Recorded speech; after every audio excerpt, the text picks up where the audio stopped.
Hey everyone, it's Ben Hardy here, and in today's video, I'm going to be talking about certain vehicles that are about to take another big value hit and why you should avoid purchasing these vehicles.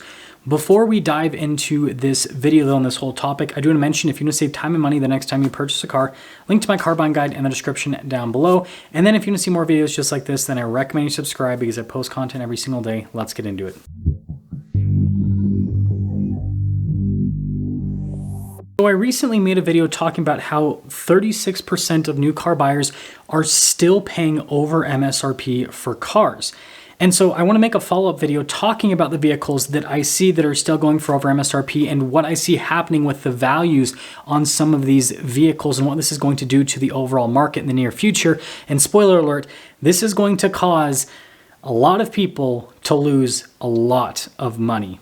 So we will start off by going through some examples of cars that are still selling for over MSRP on average and why you shouldn't pay over MSRP for these cars, because I'm going to tell you where I think the value is going to go. Now, I'm going to just give examples of cars that I get the most questions asked on. There are cars that are still selling for over MSRP that I won't mention in this video because they're just frankly not popular enough. A lot of the product happens to come from Ford. Toyota is another honorable mention, and then Honda is another big one as well. But let's just dive into it. So with Ford, what I see with most of their product that's selling for over MSRP is that it's only selling for over MSRP because you've got these long wait lists, and so supply and demand. But in a normal market, pretty much all of these cars will depreciate a lot, and we are getting closer and closer to a more normal market. And so like the Ford Maverick, for example, going for over MSRP on average, and here's the deal. That vehicle in a normal market is going to lose quite a bit of value off of MSRP, after a few years, because you got to remember, it's like the base Maverick hybrid. It's a unibody vehicle with a CVT and a hybrid. Vehicles like that, after 5 to 10 years, it's not like they're not worth anything, but like the amount of value that they're worth is quite substantially less than brand new. So if you pay over MSRP for a Maverick, in the short term, you'll be fine. In the long term, you will get absolutely decimated. The other one is the Ford Bronco, and I'm talking about the full-size Bronco, not the Bronco Sport. So if you look at its counterpart, the Jeep Wrangler, historically, the Jeep Wrangler holds its value pretty well, but that was in a market where the Jeep Wrangler had no competition.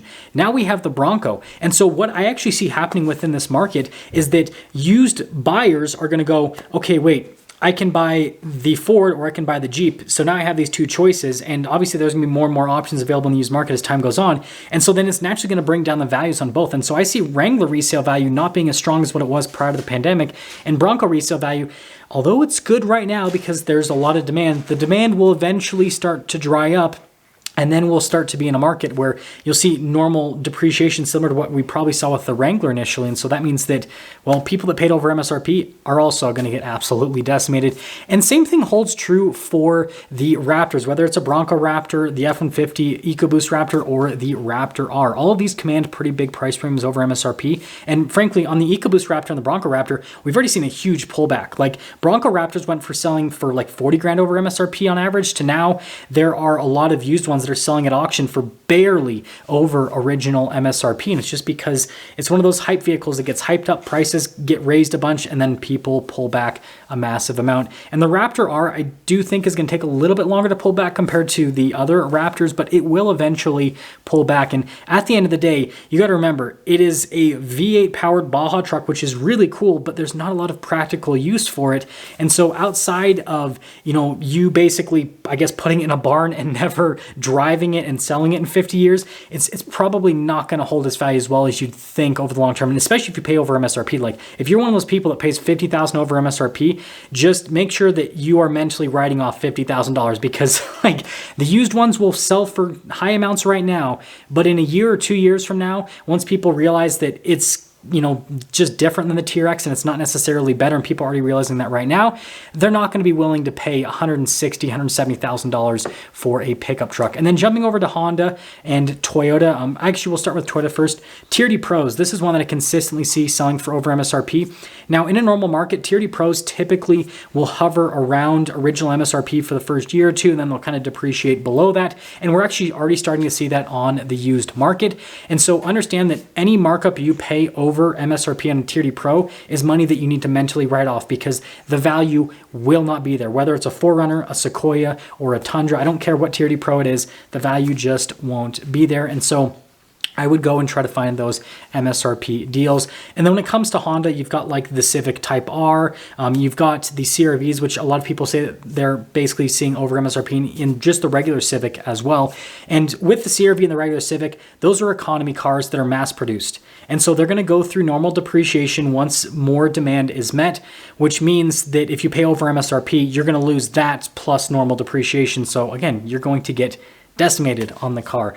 And then with the Civic Type R, if you look at the previous generation Type R, those typically hovered around original MSRP for the first year or two. And then after that, they would depreciate, not a ton, but a little bit below that. And so if you pay, what people are paying, $10,000, $15,000, $20,000 over original MSRP, then you have to, again, mentally write off whatever you pay over MSRP. You will lose that on the secondhand market, not in the short term, but in the medium to long term, because the only reason that people are willing to pay those prices is to get one of the first Civic Type Rs. But once there's more available, it's like people aren't going to want to pay the premiums. And that also applies to the GR Corolla that Toyota is selling. And then also the new Supra, especially the Supra with the manual transmission.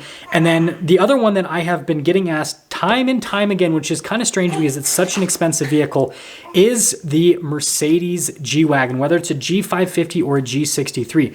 So I am not an expert in the, Highline luxury market. So I actually asked one of my friends that purchases Highlines all the time. He has a car addiction.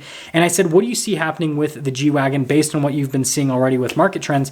And what he told me is that G63s have a lot more pain to go through. They went from being $300,000 rigs to $200,000 over the course of 2022, and he thinks that they're still overvalued, that vehicle, just like most other luxury SUVs, probably needs to be selling for a pretty large amount under original MSRP, which they're not at this point. And then G550s will naturally be pushed down as 63s go down because, the G-Wagon market always sees the 63 as more desirable than the 550. And so just understand that any amount of money that you pay over MSRP in a G-Wagon, in the short term, it won't be lost because, again, the market values are still there. But in the medium to long term, you're going to want to write that off. And I mean, I would say that with the G550s, we're already starting to see this because if you look at listings, they're going from, selling for over MSRP used to now there's a lot for MSRP and there's a lot for under original MSRP used, which is something that we haven't seen for years at this point. Now, like I said earlier in the video, I'm not able to go over every single vehicle that's still going for over original MSRP, but that covers the vehicles that I feel like I get asked the most questions on, and hopefully this takes that 36% of buyers that are paying over MSRP down quite substantially, or at least by 1%. Let's hope that this video helps by 1%. But the big takeaway from this video, we are entering a more quote-unquote normalized market when it comes to depreciation, which means that if you buy a brand new vehicle, it's going to depreciate. And if you buy a brand new vehicle and pay over MSRP for it, well, you're going to experience normal depreciation plus whatever that you paid over MSRP. And so the only reason why you're paying over MSRP in today's market is because the dealer is asking for over MSRP and they think that that's the market on that car brand new. That does not reflect used values. That's what happened over the course of the pandemic is dealers would ask, market adjustments over MSRP, and it usually somewhat reflected what was happening within the used market, but that's going away. And again, I sold cars prior to the pandemic, and this is what I saw all the time is dealers would have these big market adjustments on cars, and it wasn't because those cars were selling for that amount used. It's just because that's what the dealer, thought the car was worth, because they're like, okay, we're getting 2 of these this year, that's it. And so we're going to put these big market adjustments on the car because it's a rare thing. If you want to be the person that buys this brand new, you've got to pay the premium. And so my recommendation to all of you as buyers is don't pay the market adjustments. I just don't think it's worth it unless you're okay with losing the money. And I understand that there are some people that are okay with losing money, but me personally, I'm not. I don't feel like it is worth it. And then my other piece of advice is just follow the used car market, because it looks like we're kind of veering more and more towards a used market where it basically makes more sense to buy certain vehicles used rather than new. And this is a transition that I kind of made over the course of the pandemic, because prior to the pandemic, I actually bought a lot of used cars. But then once the pandemic hit, I stopped buying used cars because I thought that they were overvalued. But now we're starting to transition into a market where I still feel like used cars are expensive, but it's getting to the point where it's like the new versions are so much more expensive than the used ones that it's starting to make the used ones look like they make a little bit more sense. I do think that there still needs to be a little bit more pain and depreciation in the used market, but there are going to be plenty of cars in the near future that just make more sense to buy used, because you'll be able to find a used example with low miles and you'll be able to buy it significantly cheaper than what the first person paid brand new. And so just be patient. Don't pay the market adjustments. I just don't think it's worth it unless you're okay with losing the money, unless you're a business owner that needs a big tax write-off, right? That's what it always seems like. It's like business owners come in and they're like, I need to write off this amount of money this year, and so I'm willing to lose this much money. Anyways, see ya.